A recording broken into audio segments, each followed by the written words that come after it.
કાલ ખોટું બોલે એને ઓળખું છું ભાઈ. અને કદાચ એને મજૂરી કરીને તૂટી ગયો છે, મારા હમું લમણું નથી થતું, એનું મારા ચોપડા લખાય છે ભાઈ.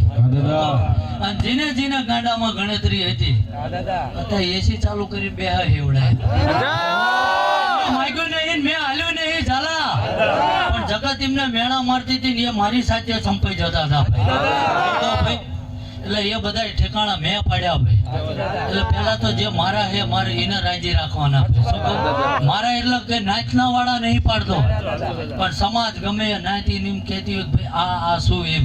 અમે નહીં તમારા કલના ભૂવા, તમે હોત તો મારી પાસે દોડવું ના પડે. તમને એટલું હોતું હોત મારી પાસે દોડવું ના પડે. એટલે હું કોઈનો વિરોધ નહીં કરતો ભાઈ, પણ એનું ભજન છે એને જોતા નહીં ફાવતું હોય, ધર્મ ને કંઈક આંટી પડી છે એને નહીં ધર્મ વાત માંડતું હોય.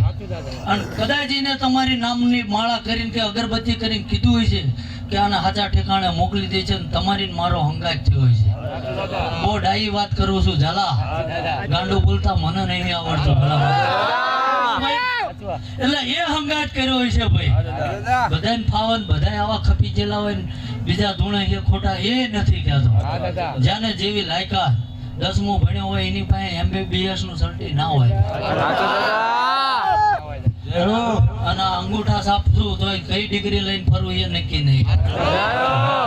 એટલે મારો ધર્મ મજરે આવ્યો છે ઝાલા, જગત નો ઉદ્ધાર કરવાનો હોય ભાઈ.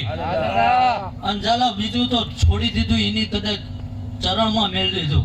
અને જગત કદાચ લાગ લેવા આવે ને જો કદાચ હાથ જોડીને કદાચ મારા દીવા સામે બેસી જાઉં અને કદાચ 3 પેઢીનું જો હાથ બારમાં નામ ના કાઢી નાખે મારું